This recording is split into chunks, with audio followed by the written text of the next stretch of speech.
239.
La lettre que j'ai écrite à Fred à Singapour, est-ce que tu l'as dans l'ordinateur?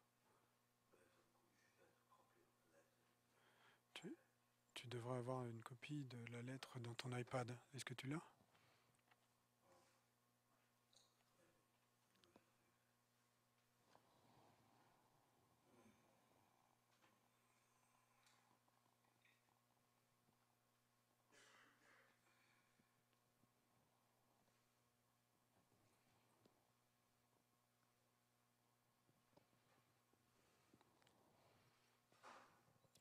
Et peut-être apporte-la.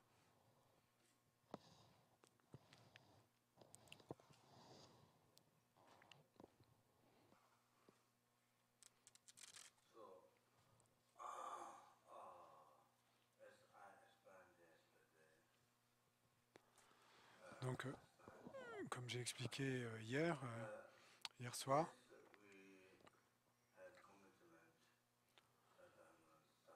oui, nous avons des engagements, des sadhanas et des mantras.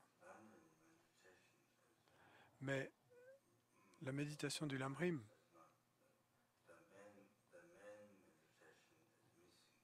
très souvent, est la méditation la plus importante, la principale, et manque à notre pratique. Et, euh, et on ne met pas la priorité sur nos méditations du Lamrim. Habituellement, on fait nos sadhanas, on fait les pratiques de tantra supérieur et on médite sur le, le stade. Mais on manque complètement cette méditation-là. On la laisse de côté. Et donc, parfois, on commence à pratiquer les 6 yogas de Naropa et à générer et la chaleur interne, tout mot, mais sans avoir la bodhicitta, le renoncement du tout. Et donc, peut-être que de faire la méditation sur bodhicitta et la vacuité, et peut-être qu'on en fait un peu, mais bon, je ne suis pas sûr qu'il y en ait tant que ça fait. Et donc on fait des méditations de Tummo, par exemple, et puis vous allez être plus intéressé dans le Tantra ou dans le Dzogchen, même pas le stade de génération, faire des pratiques très élevées, le stade d'accomplissement, de faire des pratiques très élevées sans aucune fondation. Souvent c'est ce qui se passe, hein, et sans fondation. Et donc alors,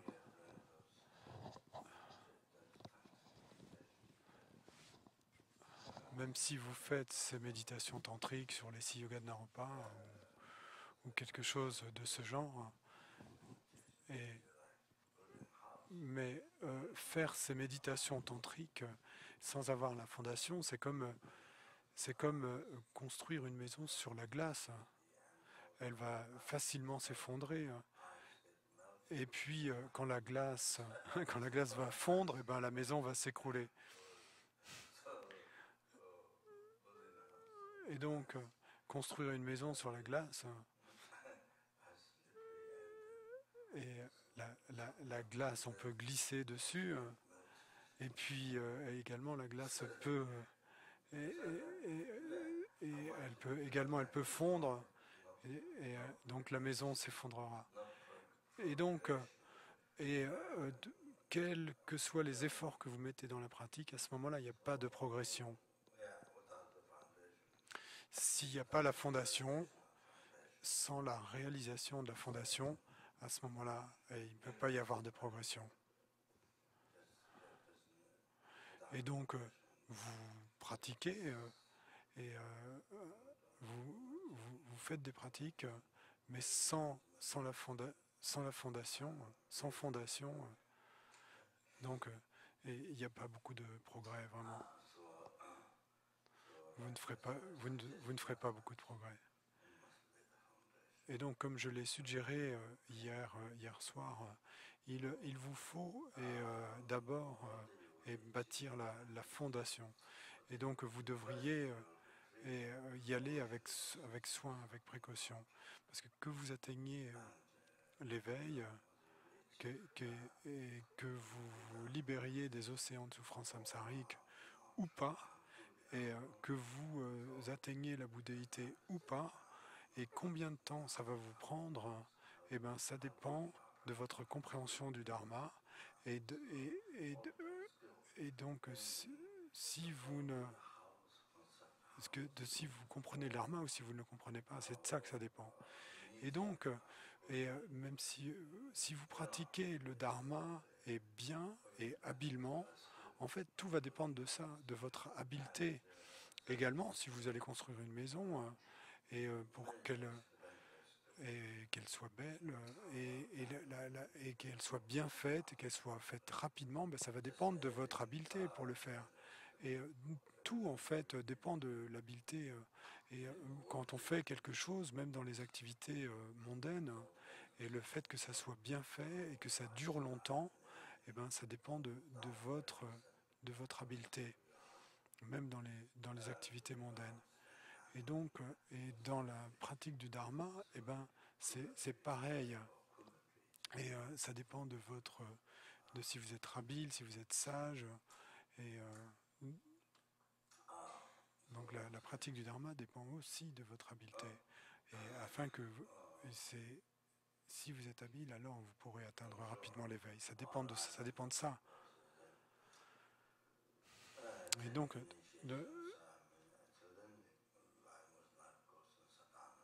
dans notre vie, on prend des initiations, et puis ensuite, ben, la vie est passée à faire des sadhanas, et on passe notre temps à faire des sadhanas, mais on ne pratique pas le lamrim. Et pourtant, la méditation la plus importante, c'est le lamrim pour bâtir la fondation, les trois principaux aspects de la voie, pour et bâtir la fondation.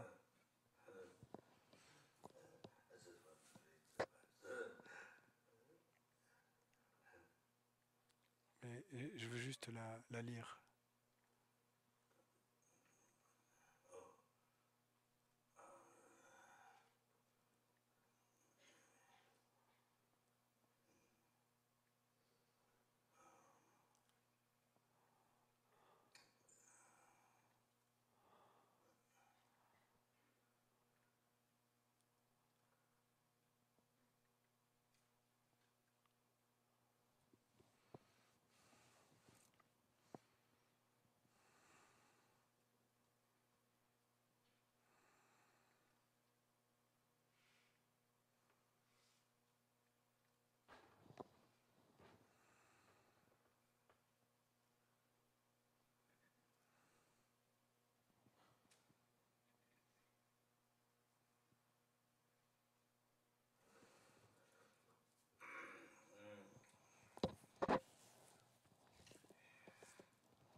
Et donc,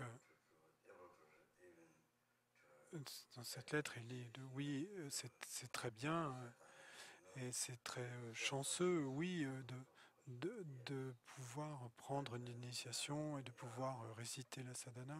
C'est si chanceux, oui. Mais ici,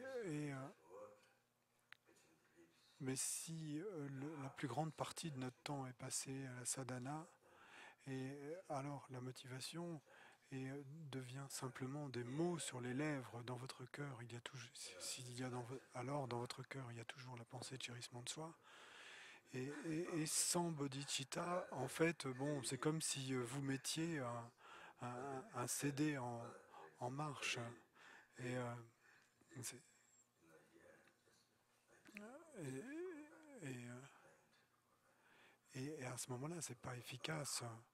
Et c'est comme de passer un disque, et un disque à l'intérieur, mais il n'y a pas le cœur. Et vous n'y mettez pas le cœur. Donc la méditation principale, si possible, c'est le lamrim. Et, et ça doit vraiment être fait, vraiment. Même si vous avez, même si vous avez bien sûr une heure, une demi-heure, même 15 minutes, 20 minutes, eh bien ça va beaucoup aider et ça protège l'esprit de la distraction, ça protège l'esprit des travails sans sens, hein, et ça protège l'esprit de la non-vertu. Et cette précieuse vie humaine,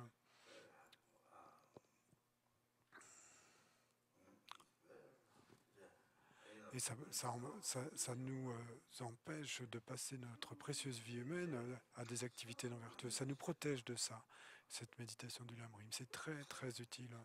Donc l'objectif de méditer sur le Lamrim est de beaucoup de façons, et ça va aider de tant de façons vraiment. Et ceci a une grande signification. Et parce que la personne, alors, elle va avoir un cœur de plus en plus bon. Donc la personne peut alors et, vivre sa vie et donner de plus en plus de sens à sa vie, avec un cœur de plus en plus pur et avec le renoncement en voyant le samsara comme de la nature de la souffrance. Un cœur de plus en plus pur. Et de plus en plus, vous lâchez prise de la cause de la souffrance, hein, et des trois poisons. Et donc, alors,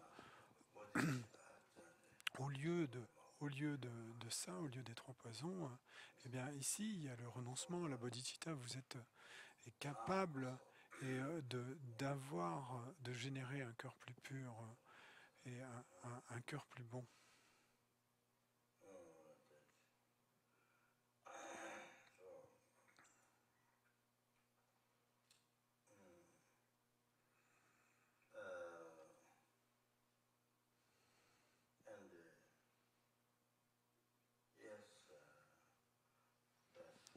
Et oui, et il y a tant de déités, il y a tant de mantras, il y a beaucoup de déités, il y a beaucoup de mantras.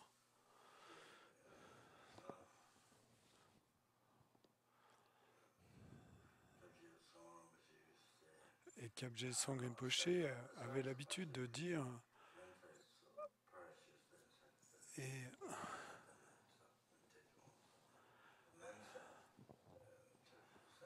le- que le mantra de Vajrayogini était si précieux, même la sadhana, méditer sur la sadhana, réciter le mantra. Il n'a pas parlé des autres déités, mais Kyabje Sangye Rinpoche donc, il a dit que Vajrayogini était si précieuse, méditer sur cette sadhana, sur la sadhana. Et j'ai entendu Rinpoche dire ça. Et au Mani Padme Hum, et autant de temps que vous pouvez y dédier. Et ma mère a, a, a une compassion beaucoup plus grande que moi, hein, plus grande que moi. Elle peut lire des textes. Bon, moi, je peux lire des textes, je peux les expliquer un petit peu, mais ma mère, elle ne connaît pas l'alphabet. Mais ici, dans son cœur, sa compassion est 100 fois plus forte que moi. Et pourquoi ? parce qu'elle a récité et 000,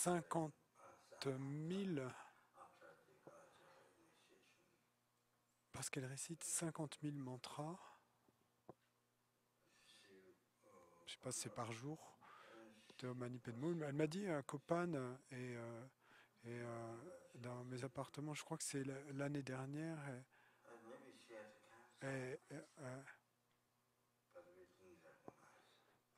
elle est décédée à Sarnath à l'initiation de Kalachakra. Je me souviens pas si elle était à l'initiation de Kalachakra. Peut-être qu'elle avait le cancer.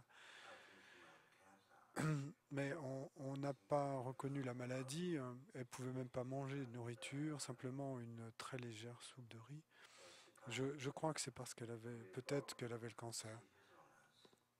Et donc, et, et donc en pensant à la Wudo, elle est décédée là-bas. Et on l'a, on l'avait amenée voir sa sainteté, mais je crois pas qu'elle ait vu sa sainteté. Elle était sur une chaise à l'extérieur. Ses yeux étaient fermés. Donc je pense pas qu'elle ait vu sa sainteté. Je crois que c'est peut-être cette nuit-là qu'elle est décédée. Et donc je suis allé de Sarnath à Varanasi pour prier. Et deux moines du collège tantrique supérieur, et puis mon frère Sanguier, euh, sa femme et, et deux de ses frères qui sont moines ont récité, et donc deux moines qui sont frères ont récité le Tantra Racine de Guya Samaja, et ils le récitent par cœur. Au Tantrique Collège, il n'y a pas beaucoup d'études, mais quand quelqu'un meurt, et quand un moine meurt, et c'est ce qu'il récite, c'est ce qu'il récite, et c'est le plus puissant. Et j'ai entendu quelqu'un en méditation, et qui, qui, qui ne récite pas parce que et ça va à ce moment-là ça va empêcher la méditation. Ou alors ils offrent de l'encens et parfois ou alors offrir de l'encens parfois en méditation quand vous allumez de l'encens, eh bien et ça va nuire à la méditation, donc vous n'allumez pas d'encens. Il y a certaines choses qui ne devraient pas être faites. Si la personne est en méditation, en fait là on parle de la personne qui est décédée si elle est encore en méditation. Donc il y a des choses comme ça qui ne doivent pas être faites si la personne. Et donc si la personne est en méditation et après la mort clinique,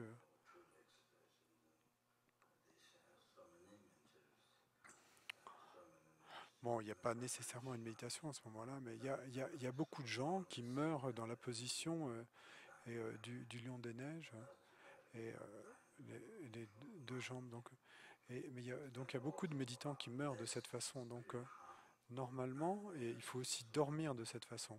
Et ensuite, quand vous mourrez de cette façon, eh bien, mourir ainsi, vous êtes capable de contrôler et le, le processus, j'imagine. Et donc, également, ça vous protège et des, ça vous protège des esprits qui pourraient vous nuire. Et donc certains font ainsi, utilisent cette position, mais il y a aussi différentes positions. Donc, en fait, pour mourir. Et donc, au départ,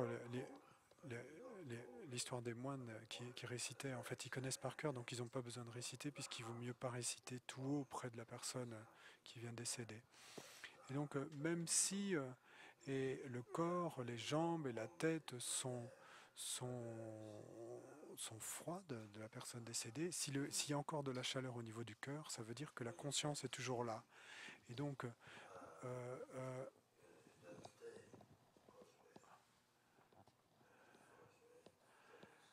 Et donc si la chaleur est là, mais quand vous appuyez sur la peau, que la chaleur ne reste pas, qu'elle s'en va, alors ça veut dire que que la conscience,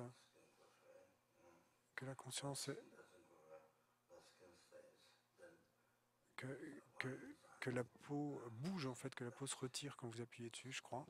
Donc à ce moment-là, ça veut dire que la conscience est tout. Et si en plus il y a la chaleur, ça veut dire que la conscience grossière, pas nécessairement la conscience grossière, mais la conscience subtile, parce qu'il y a la conscience grossière, subtile et extrêmement subtile, donc la conscience subtile est toujours là.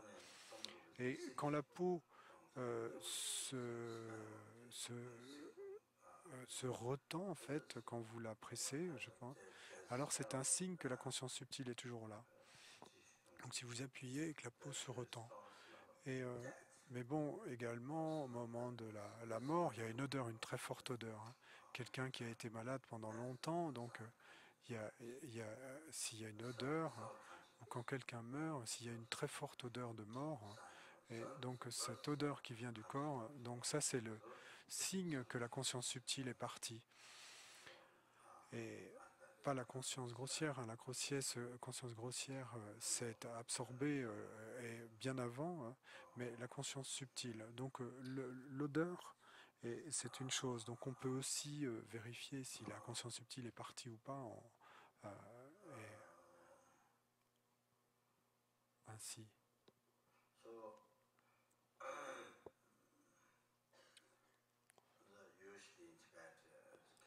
Et donc habituellement au Tibet, on, on garde le corps 3 jours, hein, mais la conscience ne reste pas nécessairement là dans le corps pendant 3 jours, hein. Et la conscience peut partir, et bon, ça dépend des gens, mais ça peut partir 1 heure après, ou même elle peut partir 1 minute après la mort clinique. C'est pas certain. Mais généralement, on garde le corps 3 jours. Et pour les gens ordinaires font ça.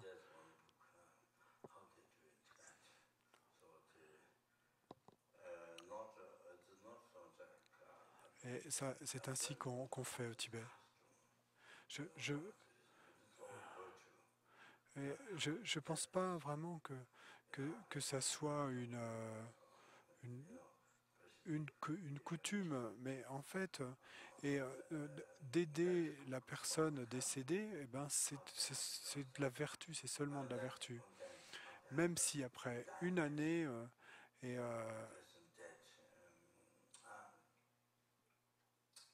particulièrement cette année-là, donc il y a un livre sur comment aider à mourir. Et dans ce livre contiennent des instructions pour aider la personne qui meurt, la personne qui est en train de mourir, la personne qui est décédée, comment aider les membres de sa famille, de qui que ce soit qui soit mort, comment aider. Donc ça vous concerne aussi, ça vous inclut aussi. C'est pas seulement aider les autres, mais ça veut dire également vous aider vous-même. Et ce livre a été publié parce que la principale bienfaiteur du centre Aryatara en Allemagne, et quand nous avons fait une retraite, quand nous avons fait la retraite des 4 déités Kadampa à l'Institut Vajrayogini, hein, donc, et les 4 déités Kadampa, le Bouddha Shakyamuni, le fondateur du Dharma de notre époque, Tara, et la manifestation de toutes les actions des Bouddhas pour exaucer les souhaits des êtres, hein, donc Tara, et pour aider les êtres, et, et puis une déité dont la fonction est d'éliminer les obstacles, hein, qui s'appelle Myowa, et puis Chenrezig, qui est la manifestation de la compassion de tous les Bouddhas, et dont il ne pratique pas beaucoup de... Et donc, il ne pratique pas beaucoup de déités. Mais donc, on faisait la retraite sur les 4 déités Kadampa.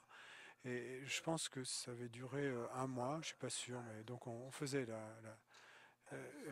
une retraite sur ces 4 déités Kadampa. Et puis, j'ai entendu que son père, à cette femme, était mort immédiatement.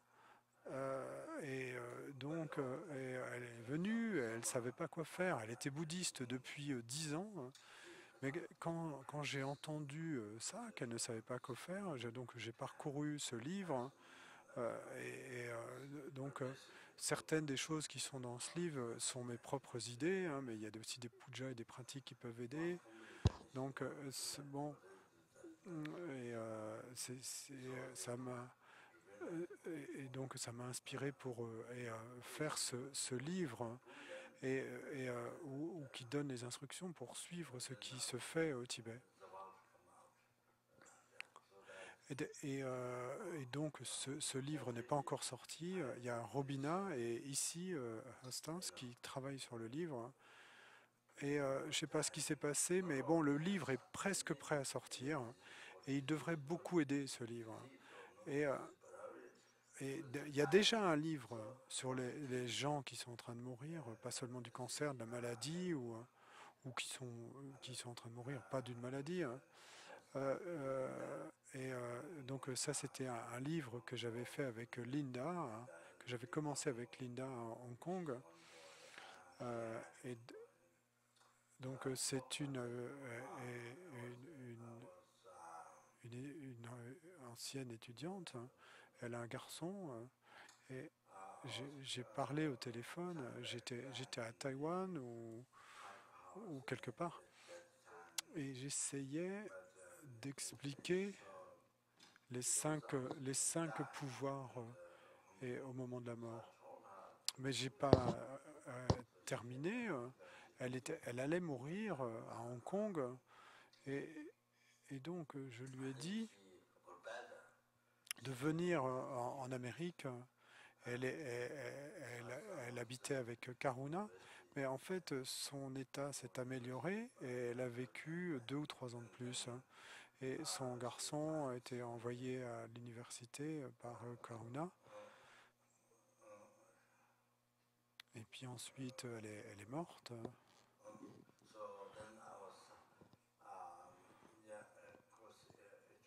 Et puis, alors, j'étais bien sûr, ça a pris du temps. J'ai terminé le livre sur les 5 pouvoirs quand l'heure de la mort approche et les 6 paramitas, comment aider la personne qui est en train de mourir et à avoir un esprit paisible qui puisse lâcher prise.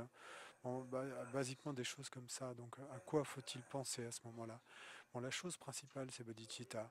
Et ce à quoi on se doit s'en remettre principalement, c'est bodhicitta. Donc, si vous tombez dans un feu, et donc, si vous êtes tombé dans un feu et que votre robe, votre zen a pris feu, et,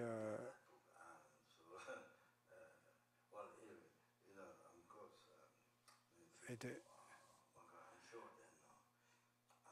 donc, vous connaissez ce livre hein, qui est déjà sorti, hein. Et bien sûr, beaucoup de gens, je suis sûr.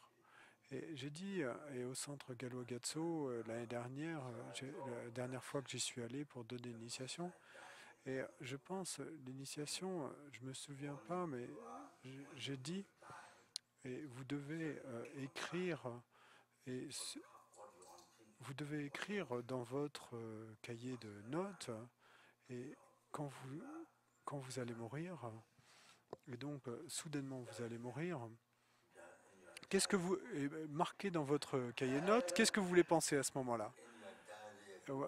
Qu'est-ce que vous allez faire? Vous devez marquer ça dans votre journal. Bon, il y a un jeu de mots parce que journal c'est diary en anglais et ça sonne comme diarrhée.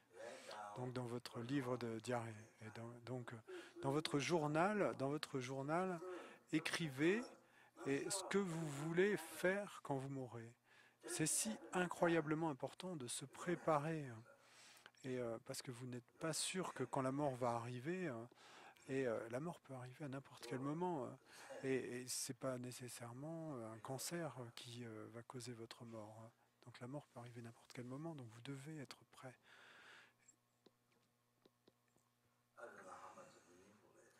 Donc ce livre s'appelle Conseil du cœur pour la mort et la fin de vie, et qui est déjà paru, mais donc il y en a un autre qui est en préparation. Et de, je ne sais pas quelle signification ça a, ce que vous écrivez là, mais c'est c'est quelque chose qu'il faut écrire, qu'il faut porter sur la papier. Parce que si vous êtes déjà libéré du samsara, alors ça va, hein. Mais puisque vous êtes encore sous le contrôle du karma et des perturbations mentales, vous devez traverser la mort, vous devez faire face à la mort. Et donc vous devez en faire l'expérience. Et donc pour en faire l'expérience, que vous devez savoir quoi penser. Donc il y a la pratique du tantra, mais le mieux c'est la pratique de bodhicitta, lâcher prise de la pensée de chérissement de soi. Cette pensée de chérissement de soi qui nous amène tant de problèmes. Donc la pratique de bodhicitta, c'est la fondation, la pratique bodhicitta, c'est la fondation. Ensuite, et vous pouvez utiliser la pratique du tantra, le powa, les 5 pouvoirs,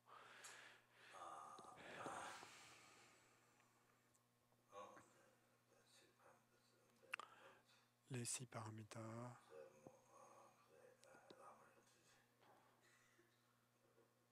et ces enseignements euh, élaborés. Et donc ça, c'est important à lire. Je suis sûr que vous avez reçu des enseignements sur et la transformation de l'esprit en 7 points, et ces enseignements de Lojong.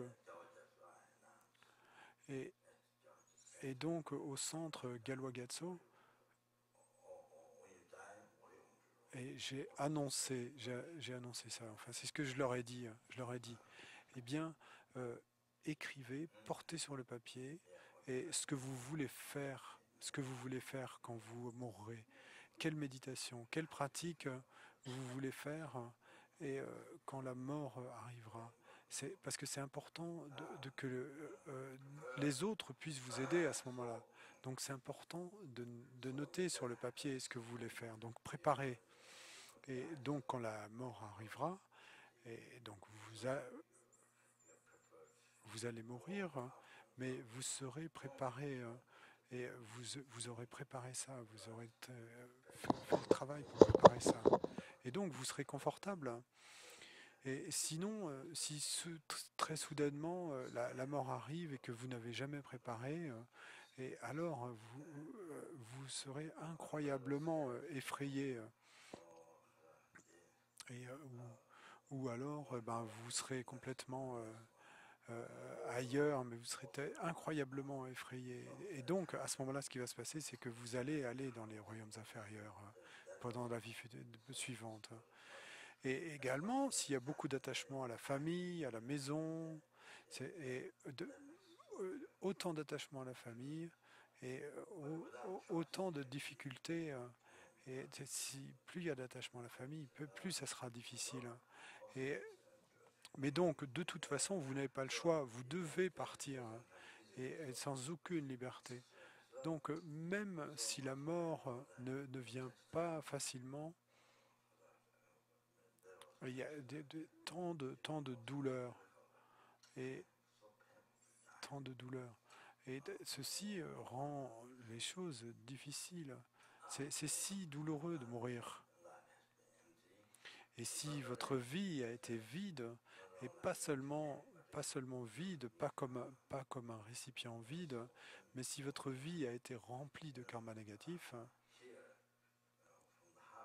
donc ici, ici du fond du cœur, et vous allez, du cœur en fait, de votre cœur, vous allez ressentir de la tristesse, de la peur,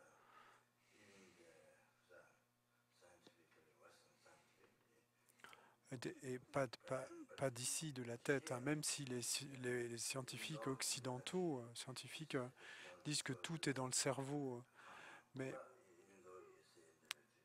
mais en fait, ça vient au cœur, parce que même si intellectuellement, et vous dites qu'il n'y a pas de réincarnation, pas de karma, et c'est ce que la société croit, la société croit qu'il n'y a pas de réincarnation, pas de karma. C'est ce que la société croit, le gouvernement, la société. Pas de réincarnation, pas de karma. Et donc, même individuellement, les gens qui font l'expérience de cela, et,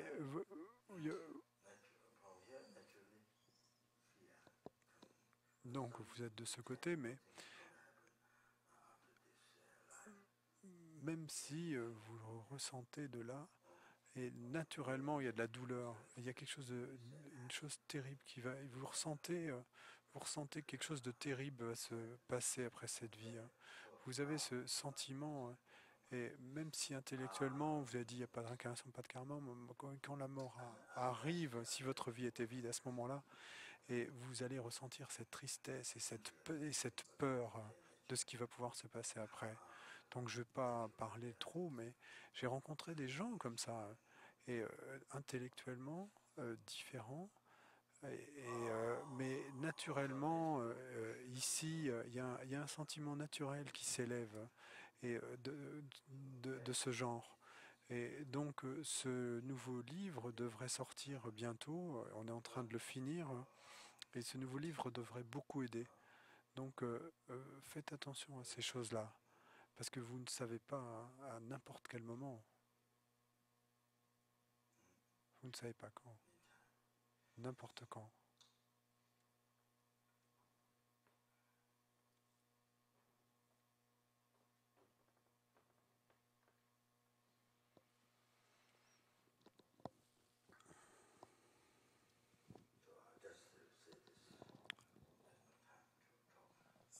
Donc je vais juste dire ça, il n'y a pas le temps de parler, il y a d'autres choses.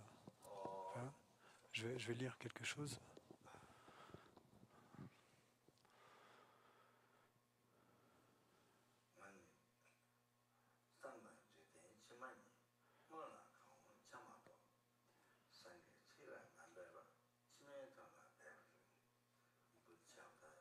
Et donc c'est un extrait du Bodhisattva Charyavatara.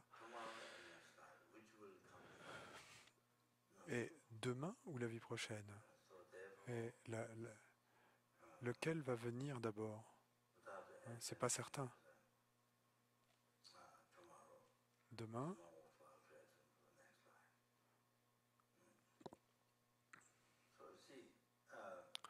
Et donc, et mieux vaut s'occuper de préparer la vie future. Quand votre esprit est plus entraîné dans le chemin gradué des êtres de capacité initiale, alors vous dirigez votre esprit et plutôt que de mettre l'accent sur cette vie, sur le bonheur,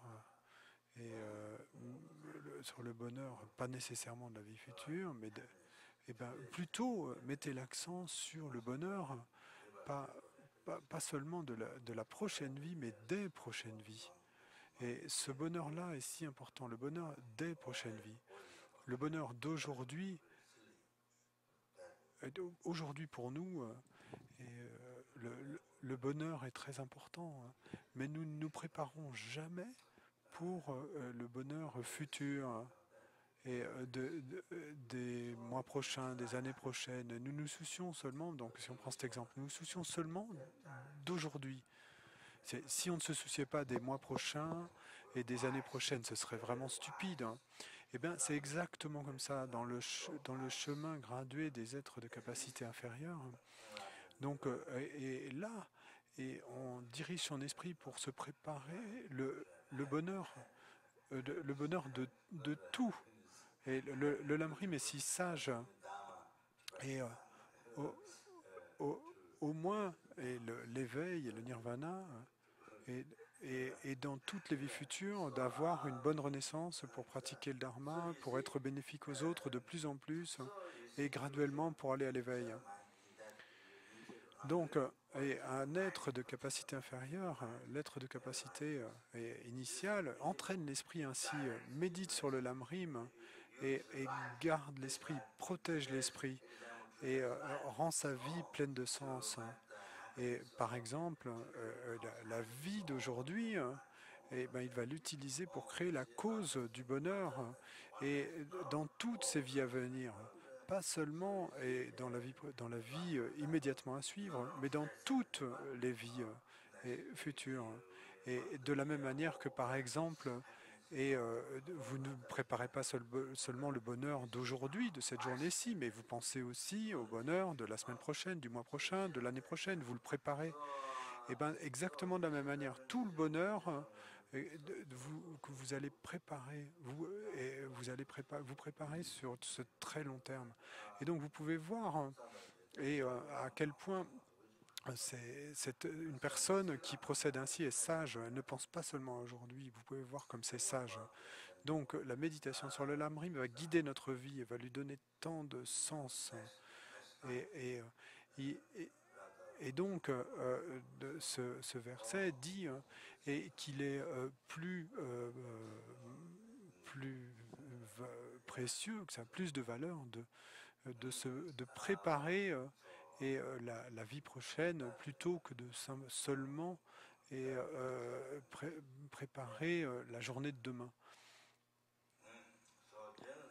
Donc le Bodhisattva Charyavatara mentionne ceci, c'est certain, parce que généralement c'est comme ça, en particulier si la mort doit arriver demain, eh ben alors préparez-vous aujourd'hui. Hein. Et parce que la mort va arriver demain, et que vous le sachiez ou pas, si c'est le cas, et donc si la préparation a été faite, si la préparation a été faite pour la mort,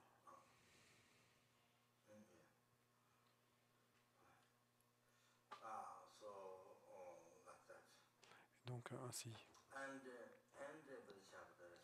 Et le Bodhisattva Charyavatara dit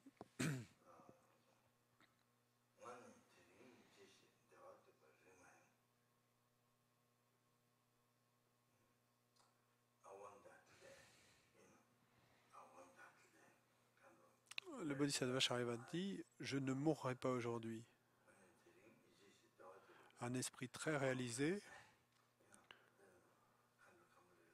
dit je veux ça aujourd'hui. Je veux ça aujourd'hui. Je veux ça aujourd'hui. L'esprit complètement est sorti de la distraction, loin des perturbations.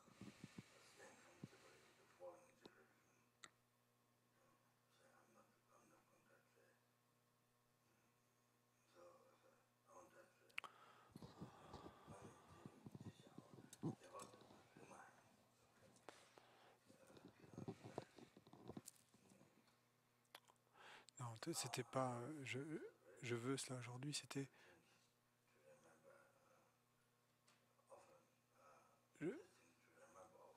l'esprit qui nous dit je ne vais pas le faire aujourd'hui. Et c'est très bien de penser, de se souvenir souvent de ces choses. Et vous devez vous en souvenir souvent. Vous pratiquez le dharma, vous faites des préparations pour la mort chaque jour. Et c'est une si bonne préparation pour garantir le bonheur de la vie future, d'avoir une bonne renaissance. Et tout cela. Et pas seulement pour une vie, pour la prochaine vie, mais pour beaucoup, beaucoup de vies à venir. Et donc ainsi, vous préparez cela. Et donc comme la Tsongkhapa l'a mentionné, et on doit penser tout le temps que, si possible,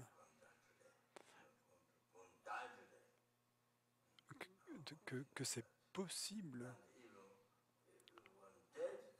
et que c'est possible, il vaut mieux penser je vais mourir aujourd'hui. Et si jamais on meurt effectivement aujourd'hui, eh ben vous aurez fait la préparation, vous avez fait la préparation, vous avez pratiqué le dharma, vous avez contrôlé l'esprit, vous ne suivez pas les perturbations mentales, vous contrôlez l'esprit et vous pratiquez le dharma. Et donc déjà là, et même si au final vous ne mourrez pas aujourd'hui, eh ben, vous pouvez continuer à pratiquer le dharma et vous pouvez continuer à vous préparer pour les vies futures. Mais en pensant et en pensant ainsi, Et Lama Tsongkhapa nous a dit que de penser ainsi, de penser je vais mourir aujourd'hui, donc ça a de grands, grands bénéfices. Et ainsi, parce que c'est ça qui va se passer à ce moment-là. Et donc, l'essence est de purifier le karma négatif. Et comme Genjampa Wangdu, que j'ai mentionné hier soir, est un maître qui avait eu tant de succès et pour réaliser le chemin, et même le chemin tantrique, et les 6 yogas de Naropa, et la Bodhisattva, la Vacuité, les 6 yogas de Naropa, et la claire lumière, le corps illusoire. Et donc, et quand je lui ai demandé ce qui était le plus important, je ne me souviens pas exactement, mais la pratique, mais et il a dit le plus important à faire, c'est la purification. Et ça c'est son expérience à lui. Et donc, euh, donc Vajrasattva, et, et, et donc la pratique de Vajrasattva, et donc prendre l'initiation et ensuite réciter, pratiquer est très très important. Réciter les 35 Bouddhas et Vajrasattva. Et bon, aujourd'hui c'est l'initiation de Vajrasattva, mais quoi qu'il en soit, je vais faire rapidement l'initiation.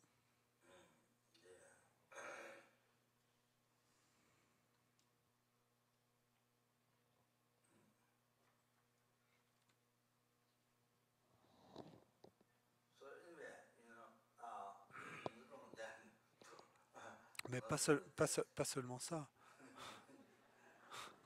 C'est pas tout. C'est pas tout.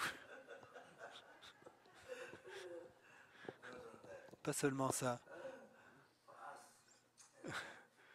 Pour nous,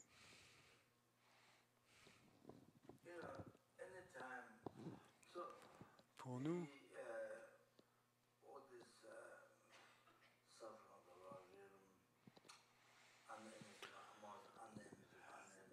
et à n'importe quel moment, toute cette souffrance des royaumes inférieurs qui est tant inimaginable, ce que l'omniscient a expliqué dans les textes, ce que l'omniscient a expliqué. Donc,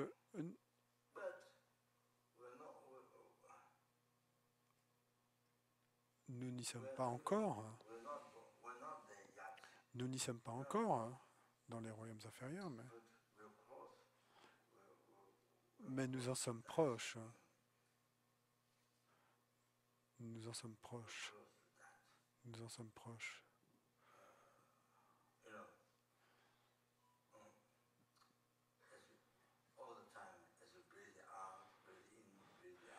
Et à chaque fois que nous expirons et que nous inspirons, eh ben, il y a le risque qu'il n'y ait pas l'inspiration suivante. Vous expirez, et puis pas d'inspiration après. La respiration s'arrête. C'est pas fini, parti. Une expiration, pas d'inspiration à suivre. Et donc, c'est ça la proximité de la mort. C'est juste une respiration plus loin. Donc nous en sommes très proches. C'est comme si on était debout près de... Dans les textes, on dit que c'est comme si vous étiez assis près d'un grand récipient qui est là dans les enfers, avec quelque chose qui bout à l'intérieur.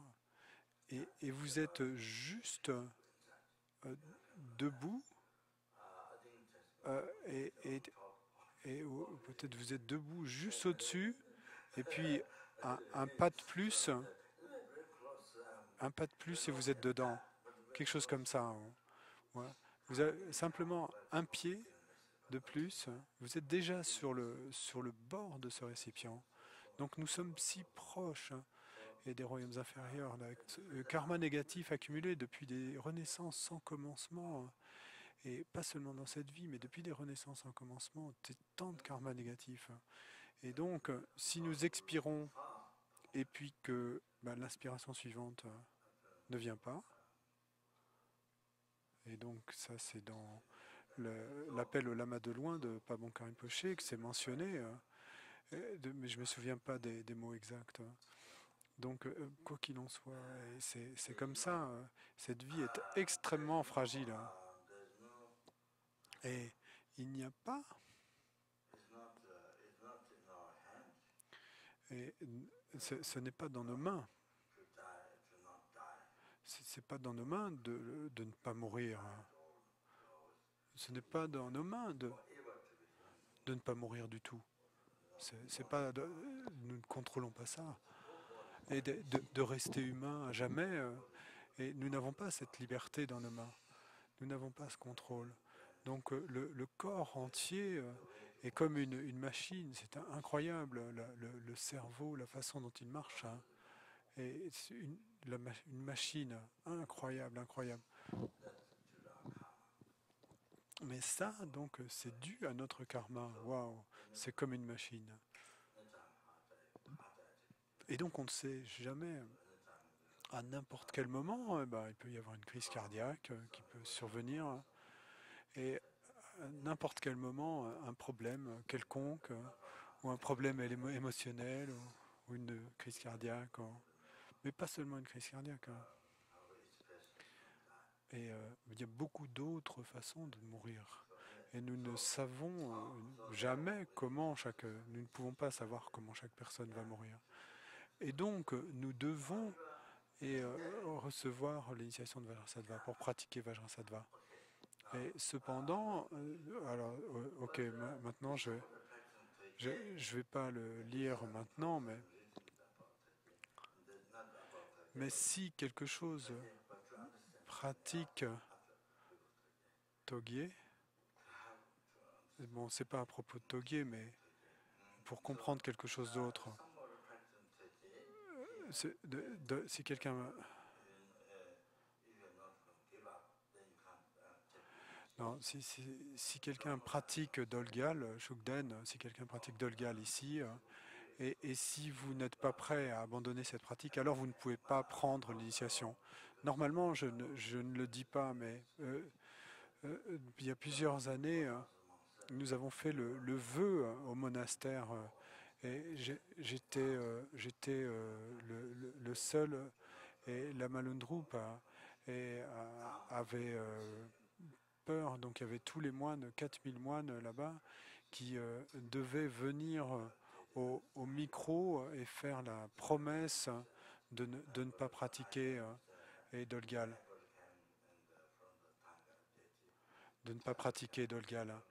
Et, et, euh, et, euh,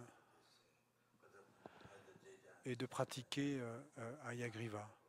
Et donc ça c'était assez rare. Chaque moine devait promettre de ne pas pratiquer Dolgal et de pratiquer Ayagriva. Et le Lumze est venu, ensuite l'abbé est venu plus tard, mais la déité, j'ai pas pu... euh, et, euh,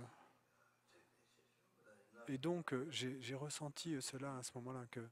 Et, si quelqu'un pratique Shugden, c'est ce que j'ai ressenti, qui était bien de faire. Si quelqu'un pratique Shugden, mais que cette personne veut abandonner, alors elle peut prendre l'initiation. Mais si elle n'est pas prête à abandonner, alors vous ne pouvez pas prendre l'initiation. Vous n'avez pas la permission. Donc ça, c'est ce que je veux dire. Et bon, maintenant, j'ai pas le temps de...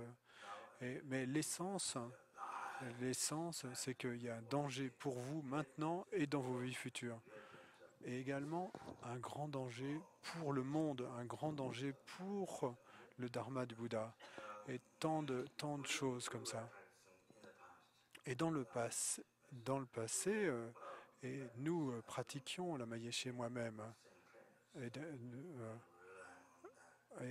nous pratiquions, je ne sais pas vraiment, mais nous disions les prières et en quelque sorte nous nous en remettions à Dolgal pour éliminer les obstacles. Et dans le passé, quand je suis devenu moine, et au monastère de Domo-Geshe, et donc Domo-Geshe qui était un grand yogi, Il était un pratiquant de Shugden, un très fort pratiquant de Shugden. Et donc, son monastère et le maître qui a pris soin de moi au Tibet, qui m'a emmené en Inde, donc son enseignant et son maître au monastère de Demogeshe était oracle. Et donc, ça, c'était pour dire à sa sainteté de, de ne pas revenir au Tibet. Et donc, ça a aidé à ne pas perdre le Tibet euh, pendant un an. Sa sainteté était jeune, donc le gouvernement avait cette grande question. Et donc, nous pratiquions, dans le passé, nous étions des pratiquants dans le passé, mais il y a beaucoup de choses que nous croyions dans le passé, que nous avons cru, et dont il a été prouvé après que c'était des idées totalement erronées.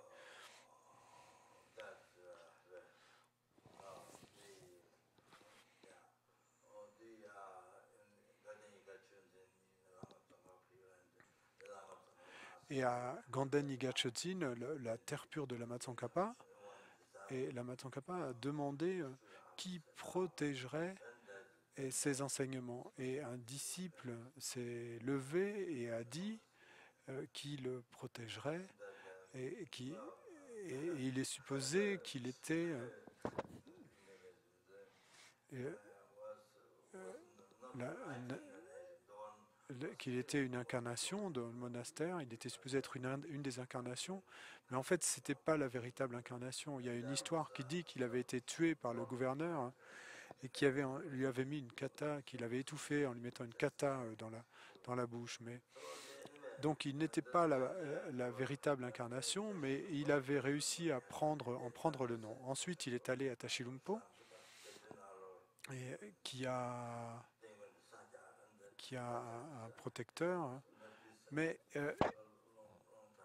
mais ils, mais ils ne l'ont pas laissé rentrer. Ensuite, il est allé à Sakya, pas, pas,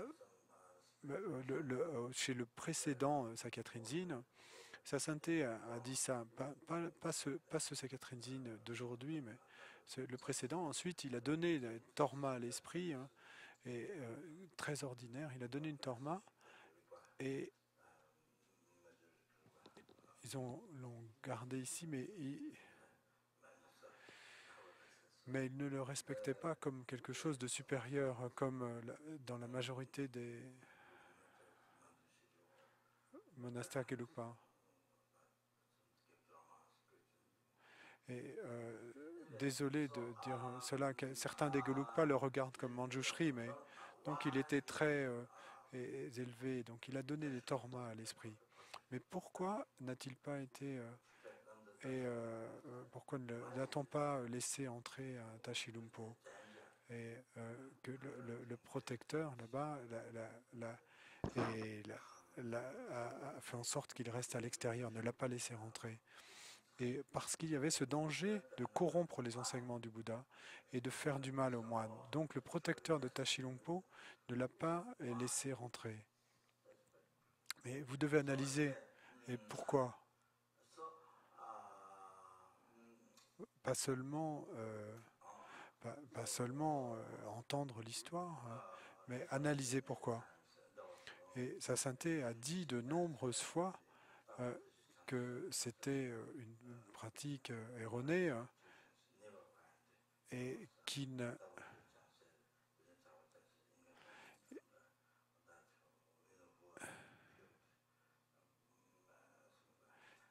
n'avait jamais vu cela dans les enseignements de Dakpo Dorje Chang. Et il n'a pas dit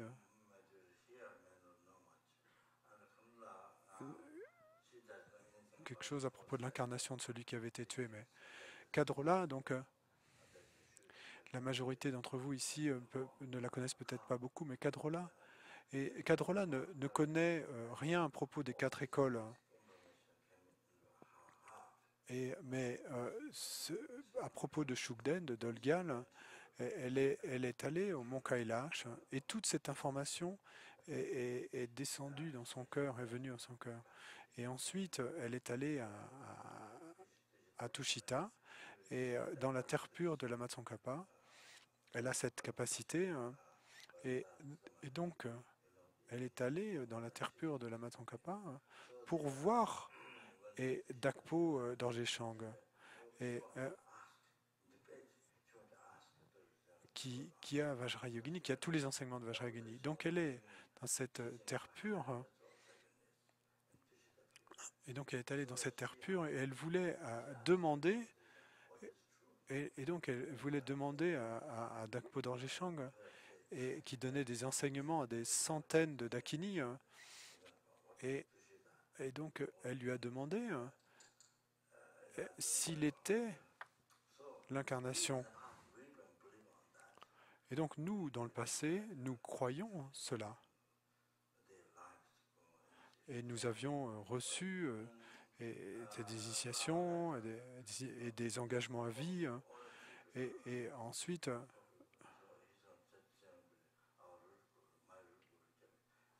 et Lama ensuite est parti. Il y avait 4 personnes seules. Il y avait seulement 3 personnes qui étaient permises pour l'initiation, je pense. Donc mon gourou Racine et Lama Yeshe, et mon gourou Racine, Kyabje Trishang Rinpoche. Donc, et donc a demandé qui a la, qui a égalisé, échangé soi-même avec les autres. Donc Lama Yeshe est sorti, et moi-même et Pierrot et Claudio ont reçu l'initiation. Donc tous les 3. Mais la chose principale, c'est que Kyabje Pabonka et Kyabje Trijang Rinpoche sont des Bouddhas. Bon, là je parle pour moi. Pour moi, de mon côté, ils n'ont pas d'erreur. Ils sont seulement corrects. Ils n'ont pas d'erreur. Ils sont Bouddhas, Sangye. Mais à cause de notre karma et à cause de notre karma du XXe siècle, donc eux, ils sont Bouddhas, mais pourquoi ils font cette pratique? Pourquoi est-ce qu'ils nous manifestent cet aspect? Pourquoi est-ce qu'ils nous manifestent cet aspect de faire cette pratique? Et c'est seulement cette chose-là. Et il y a tant d'autres choses inhabituelles. Ils n'ont pas d'autres erreurs. Donc le Bouddha, lui, il doit montrer un aspect ordinaire. De son côté, il n'a pas d'erreur. Mais les Bouddhas montrent ou manifestent des erreurs. Et donc, comme je l'ai déjà dit, et c'est la même chose que ce que j'avais dit pour cette histoire de protecteur de Shugden, il montre l'aspect. Donc c'est la même chose que dans les autres exemples. Il manifeste cet aspect. Donc, en fait, il n'y a pas d'erreur. Il n'y a pas d'erreur chez le Bouddha. Et c'est ainsi que nous devrions penser.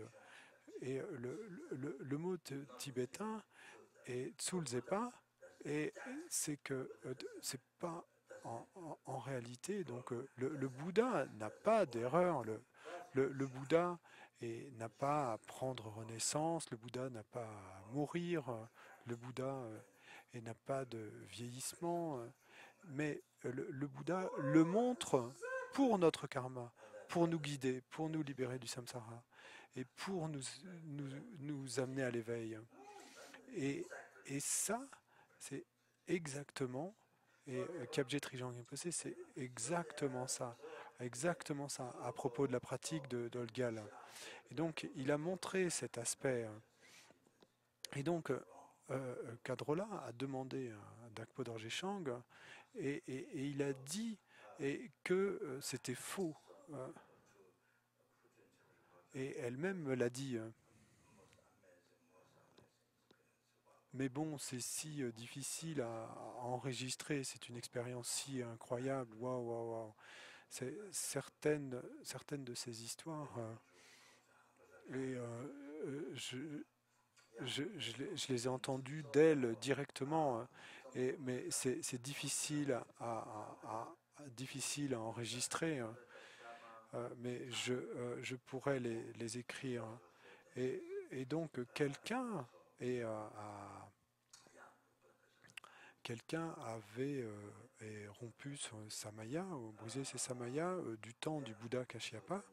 Et c'est pourquoi qu'il y a tant de samayas si dangereux, si corrompus. C'est pour ça que je dis qu'il y a un grand danger et pour la personne individuelle qui fait cela, pas seulement maintenant, mais dans le futur, hein, et aussi pour les enseignements du Bouddha et pour le Tibet. Et Tsulzepa, et c'est si important. Et comment pratiquer cela? Kyabje Rinpoché Rinpoche et mon gourou Racine.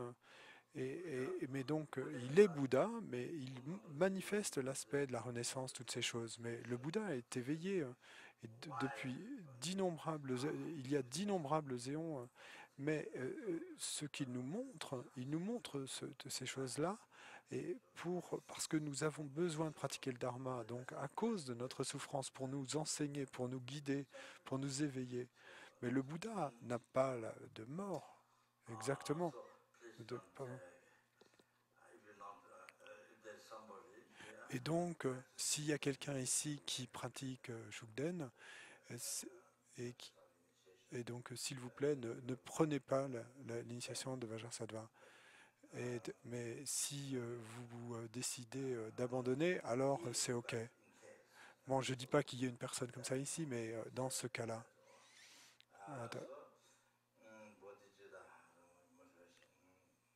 donc la motivation de bodhicitta.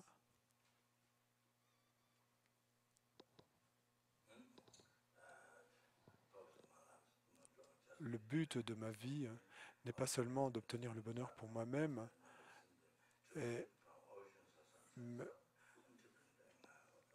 mais le bonheur ultime, ni le bonheur ultime pour moi-même, mais de libérer les innombrables êtres des océans de souffrance samsarique et de les amener à la bouddhéité,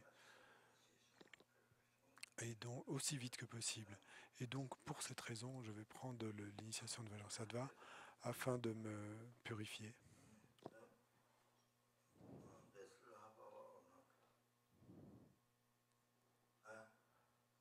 Il y a encore une demi-heure ou pas? D'accord, donc rapidement, rapidement.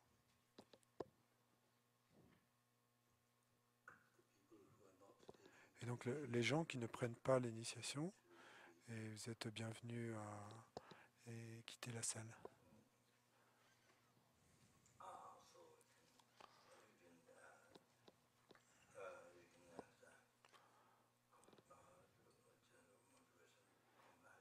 Et donc vous pouvez générer une motivation de compassion